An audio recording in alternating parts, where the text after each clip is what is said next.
All right.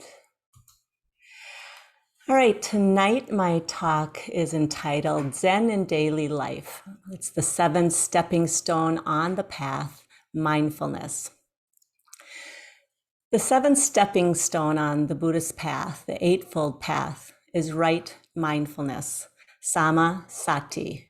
Sati is mindfulness or awareness. Sama means right. Mindfulness, as defined by my teacher, Ben Conley, senior priest here at MZMC, is paying attention in a way that is beneficial. I love this definition because I can remember when he first said it in this way. And when he did, I wrote it down. And I've been using this definition as a teaching point and reminder to myself regularly. In his book, Mindfulness and Intimacy, he writes the definition as such. Mindfulness is being aware of things in the present moment in a way that promotes well-being. I like this too. And I remember that he fine-tuned it because there is no other time, moment that you can be present, but the present moment. Paying attention in a way that is beneficial gives this stepping stone in the Eightfold Path a direct present moment action. For I can only pay attention in the present moment. Sure, I can pay attention in the present moment to the wanderings of my mind, to the reworkings of the past or the worries of the future, but is that beneficial? And to whom and what? I like to set intentions. I believe this to be a very mindful practice. As a yoga teacher and yoga practitioner, I set an intention as I begin my asana or movement posture practice. So I'd like to invite you to set an intention right now. Think about what you'd like to get out of this Dharma talk.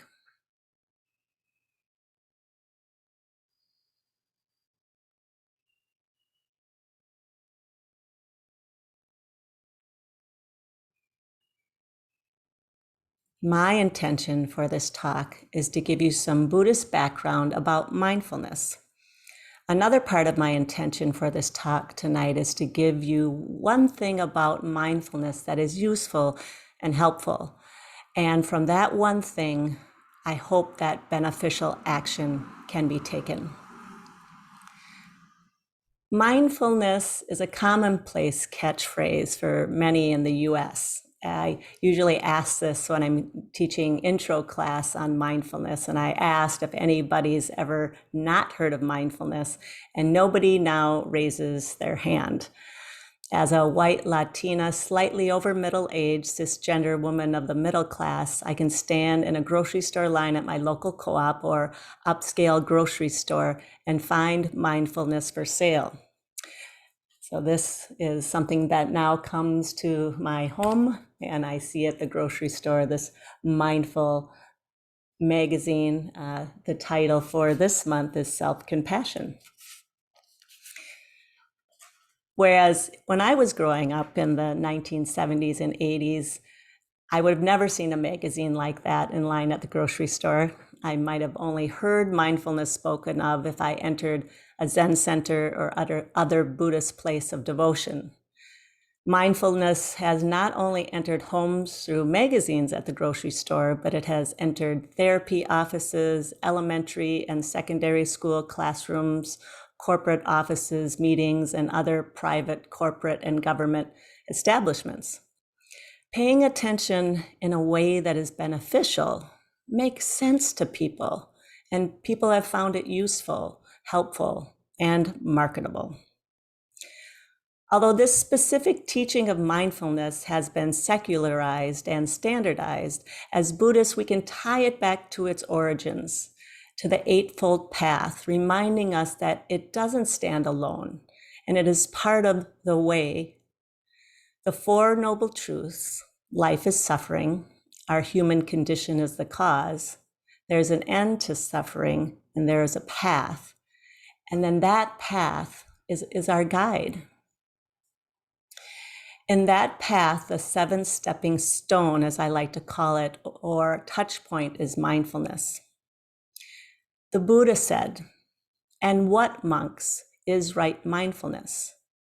There is the case where a monk remains focused on the body in and of itself, ardent, aware, and mindful, putting away greed and distress with reference to the world.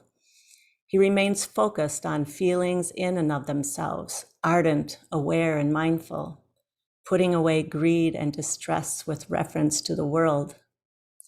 He remains focused on the mind in and of itself, ardent, aware, and mindful, putting away greed and distress with reference to the world.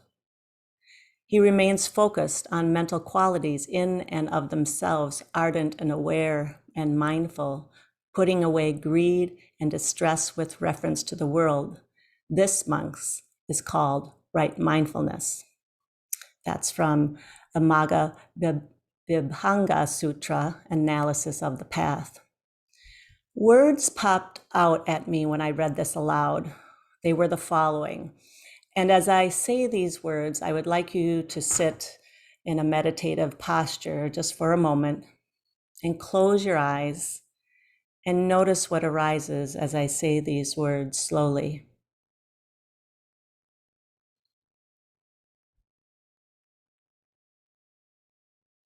Focused, body,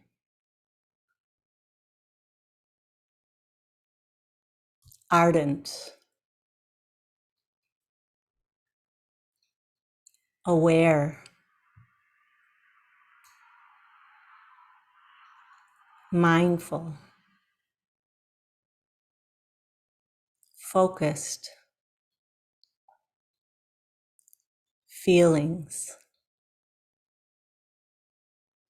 ardent, aware, mindful, focused, mind, ardent, aware, mindful, focused, mental qualities, ardent, aware,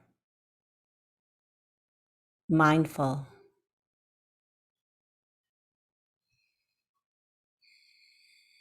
Make note of what's present in your body, with your feelings, in your mind.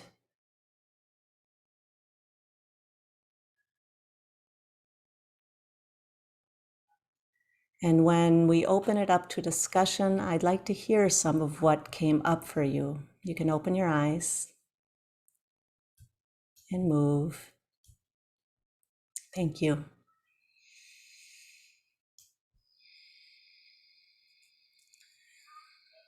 So those words just rang in my mind for some time, and I wanted to put some definitions behind the words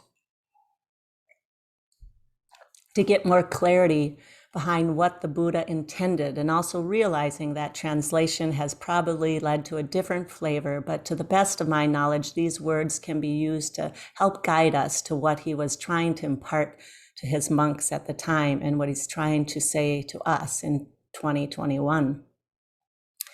Ardent, as defined by Merriam-Webster Online Dictionary, means characterized by warmth of feeling typically expressed in eager, zealous support. Warmth of feeling, eager, zealous support, ardent. Aware, having or showing realization, perception, or knowledge. Mindful, bearing in mind, inclined to be aware. Focus, center of activity, attraction, or attention. Shinru Suzuki, in his book Zen Mind, Beginner's Mind, says, "We have to think and to observe things without stagnation. We should accept things as they are without difficulty. Our mind should be soft and open enough to understand things as they are. When our thinking is soft, it is called imperturbable, marked by extreme calm, passivity, steadiness, thinking. This kind of thinking is always stable. It is called mindfulness. And from Access to Insight, The Way of Mindfulness by Bhikkhu Bodhi, concentration will have to gain a certain degree of stability before insight can exercise its penetrating function. Back to Suzuki, he said, whether you have an object or not, your mind should be stable and your mind should not be divided. This is Zazen. Stability, observation without stagnation, acceptance, soft and open mind, things as they are, just as they are. This makes sense to me. You have to have a stable foundation of awareness, like building a house. You cannot build a solid, steady, strong house that will last for hundreds of years unless you can have a stable foundation. It can't shift or settle. Well, it can, just the house may tilt, fall, or crumble. To build a mindfulness practice, we can start with focus, first of the body. In the discourse on the arousing of mindfulness, and that is the body that I used for this talk, the Satiparihana Sutra, the focus of the body begins with mindfulness of breathing. And I'll paraphrase a lot of these, but the mindful, he breathes in, and mindful, he breathes out. He thinking, I breathe in long. He understands when he is breathing in long, or thinking, I breathe out long. He understands when he is breathing out long, or thinking, I breathe in short. He understands when he is breathing in short, or thinking, I breathe out short. He understands when he is breathing out short, experiencing the whole body, I shall breathe in, thinking thus he trains himself. Experiencing the whole body, I shall breathe in, thinking thus he trains himself. Calming the activity of the body, I shall breathe in, thinking thus he trains himself. Calming the activity of the body, I shall breathe out, thinking thus he trains himself. In Zazen, we just breathe. Behind our laptops, we breathe. Biking, we breathe. Making love, we breathe. In our masks during COVID, we breathe. Each of these activities may have a different kind of breath. We notice breathing in long, breathing out fast, experiencing the breath just as it is. Aware and mindful. Be focused on just this breath. Ardent of breath. We can use it to calm the activity of the body, slow our heart rate, slow our mind, take a beat, change directions, stop an impulse. We aren't just navel gazing when we sit in Zazen or when we are mindful. No, our invitation is ardent, this passionate, fiery focus of what is happening right now to our breath. What is it like? Have you explored it from all angles? Can we use it to change our actions, to allow for breath to release stress, a slow hissing breath? One might then choose the beneficial action to keep quiet instead of hurling harsh words at a loved one or a stranger. Can a deep sigh lower our blood pressure? Just that. One might choose a nap instead of pushing through sleep deprived and benefit housemates with a more amicable version of oneself. Can breathing and counting to 10 give us a moment to think and take a more beneficial action instead of reacting without thinking, reacting to an unexplored impulse or desire? I think it can. In the breath, in the mindfulness of breath, there is a beat. Don't get me going on breath because I think breath is fantastic. And it's this free, wonderful tool that to me is like a metronome, reminding me to keep steady, to not go too fast or too slow. It brings me to the middle. It brings me back to center. Katagiri Roshi says in Returning to Silence, human beings never stop acting. Whatever you are doing, sitting, sleeping, even standing still, you're always acting. Without action, you do not exist. It's just like a ball that is constantly going here and there or standing still according to its circumstances. When a slope comes, the ball rolls down the hill. It acts, but even though it appears to be moving, the center is always still. We call this stillness samadhi. Mindfulness is very closely related to samadhi and wisdom. If we are without mindfulness, we cannot have samadhi, which is perfect stillness. We are with this body from a conscious standpoint from a very young age, maybe from birth or before, who knows. Contemplation of the body, according to the Satipatthana Sutra, has many steps.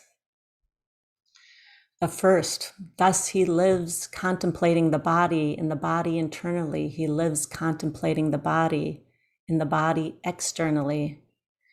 He lives contemplating origination, things in the body, or he lives contemplating dissolution, things in the body, or he lives contemplating origination and dissolution, things in the body. His mindfulness is established with the thought the body exists to the extent necessary for the knowledge and remembrance, and he lives independent and clings to naught in the world. There are also modes of deportment, and those are walking, standing, sitting, lying down. So all about the body. What can the body do? It goes on. There are 4 kinds of clear comprehension: bending, stretching, receiving a bowl, wearing robes. We can think about picking up our coffee mug, touching a plate, feeling the fork in our hand, wearing robes, wearing clothing. What does that feel like? Urinating, defecating, chewing, drinking, sleeping, speaking or keeping silence. So all those things we can be mindful of. I remember Tim saying, Katagiri spoke of, taking just one piece of toilet paper. What does that feel like? And to use that piece of toilet paper in mindful awareness. We can reflect on the repulsiveness of the body. Focus on the insides of the body, everything from the skin, organs, phlegm, and pus. It gets deep. The reflection of the modes of materiality, elements, dhatu, how this body is placed and disposed rather. So they have it's 1 through 9 cemetery practice that goes through the decomposition of the body down to dust. That's a mindfulness practice that's outlined. Focus body, mindful awareness. Now in 2001, we may be unwilling or uninterested in reflecting on the decomposition of the body. We may not see how that would be beneficial.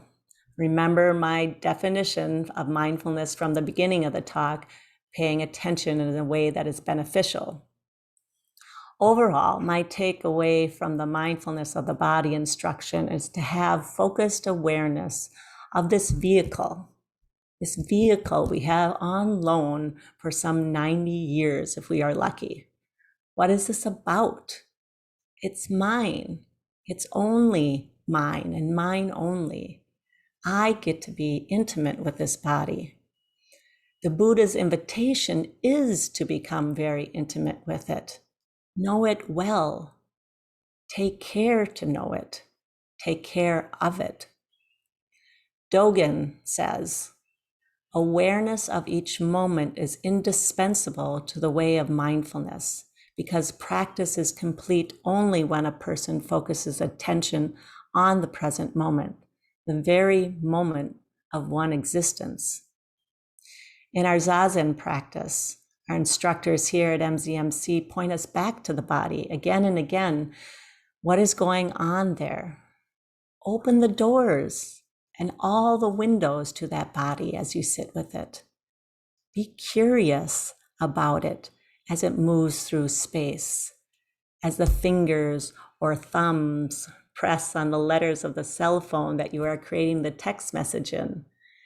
Pay attention in this way so that can lead to better care of one's body, because you know of the subtle, not feeling so right feeling, and may be more quick to act, see a doctor, eat differently, or put your feet up.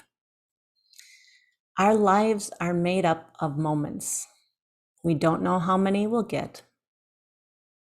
Time, according to Dogen, is experienced from moment to moment. Actual experience occurs only in the present. Past was experienced in the past as present moment, and future will be experienced in the future as a present moment. Time passes, and things do not remain unchanged. A moment seems to be an extremely small segment of a long span of time, yet past is remembered as past in present moment, and future is expected as future in present moment. Dogen says each moment carries all of time. Wow, that has weight to me. It's heavy and it's light. It's freeing, and it also has a sense of urgency. This moment is important. Mindfulness brings me there. Focused feelings. I experience a pleasant feeling. Again, this is Buddha to the monks. When experience a painful feeling, he understands I experience a painful feeling. When experience a pleasant worldly feeling, he understands I experience a pleasant worldly feeling. When experience a pleasant spiritual feeling, he notices he's experiencing a pleasurable spiritual feeling. When experiencing neither pleasant nor painful worldly feelings, he understands I experience neither pleasant nor painful worldly feelings. Thus, he lives in contemplating feelings in feelings internally, or he lives contemplating feelings in feelings externally, or he lives contemplating feeling in feelings internally and externally. Feelings exist to the extent necessary just for knowledge and remembrance, and he lives independent and clings to naught in the world. We are human beings, and we get to feel sad, happy, irritated, joyful, edgy, remorseful, vulnerable. We have a whole bunch of feelings. And I found a list I'm going to share with you quickly from the Hoffman Institute of Feelings and Body Sensations. I think this is a great list because a lot of times when we ask people, well, how does that make you feel? They go, well, I think I feel like, then they get kind of stuck or they describe a thought. But this is a feelings list, and this feelings list has so many feelings on it, and it includes on the bottom, which I love, bodily sensations: gentle, hard, heavy, hollow, hot, icy, shivery, slow, smooth, tingly. And that just to me is so great, so great. I find that they're beneficial in my mindfulness practice as I continue to explore my feelings, and I have a visual for them. And in many times when we sit in Zazen, we are filled with all kinds of sensations that we're uncertain about. We might not be able to name them, and you don't have to, but it's nice to have something maybe to come back to and maybe identify those later. I'm going to stop share.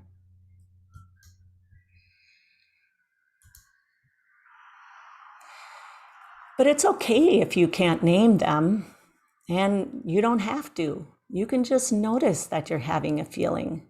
You don't need the list. Maybe you notice that it's an unpleasant feeling or a pleasant feeling. Maybe you don't know that it's either, and that is okay. You may go through much of your day not knowing what feelings you're feeling, and that is okay too. I believe our society, if you were born in the US or if you've been here a long time, we give little attention to our feelings. We're not a society that values, in my opinion, feelings, but values thinking instead. If you can think, solve, or plan, strategize, you're cool, successful. But if you're a feeler and share that with others, you may be viewed as weak or not as smart. Mindfulness practice is a practice of paying attention to feelings, to sensations when you're in zazen and when you're walking the dog or arguing with your partner.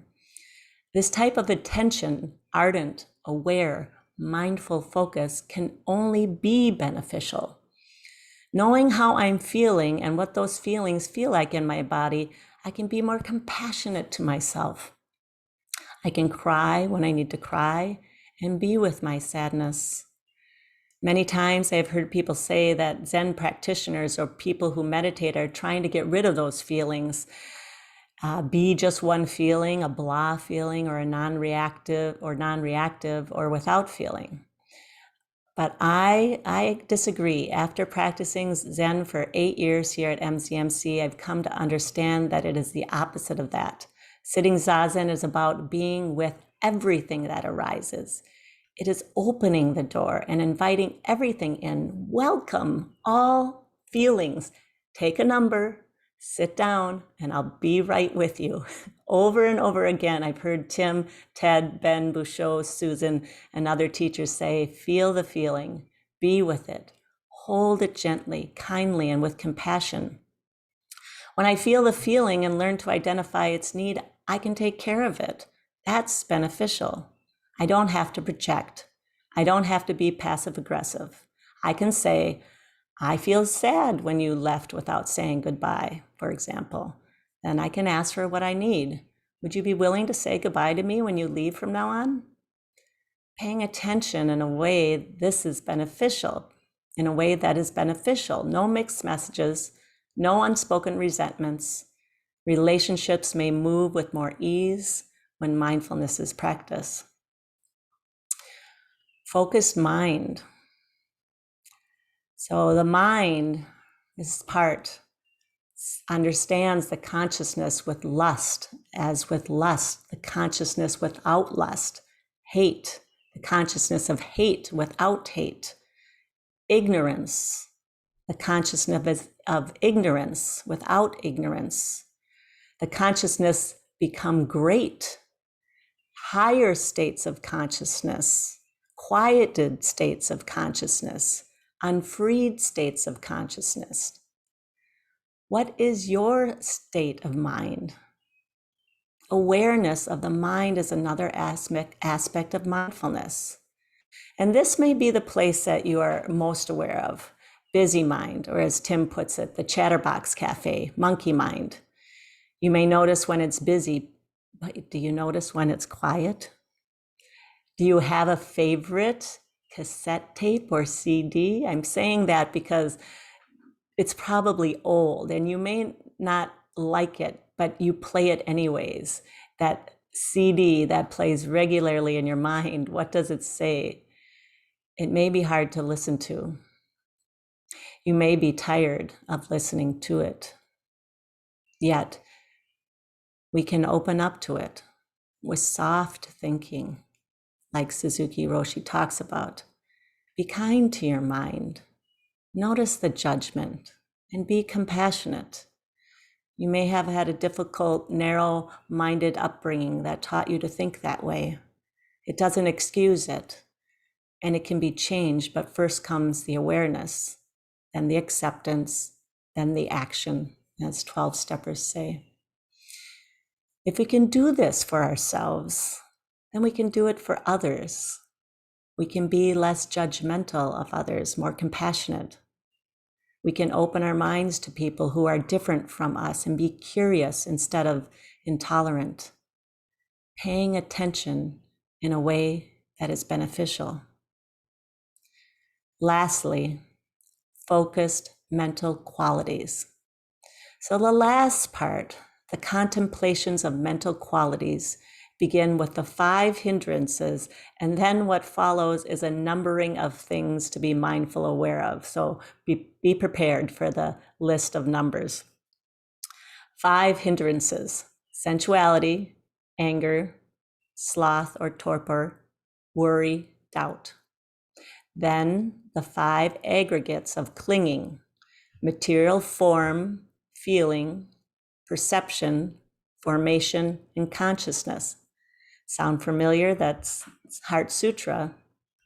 The 6 senses: ears, eyes, ears, nose, tongue, touch, thought, or consciousness. Again, the Heart Sutra. The 7 factors of enlightenment: mindfulness, energy, joy, calm, understanding, concentration, equanimity. And then the 4 truths. This is suffering. This is the origin of suffering. This is the cessation of suffering. And this is the road leading to the cessation of suffering. So, where to begin? Coming to the end of my talk, the beginning is right now. You have done it. You were present to the best of your ability to this Dharma talk. You can notice how you're feeling right now. You can bring awareness to your breath. You can hopefully take a mindful nugget from this talk and use it in a beneficial way. I'm going to leave you with a quote from Suzuki Roshi, Tim's first teacher, from Zen Mind, Beginner's Mind. Wisdom is not something to learn. Wisdom is something which will come out of your mindfulness. So the point is to be ready for observing things and to be ready for thinking. This is called emptiness of mind. Emptiness is nothing but the practice of Zazen. Thank you.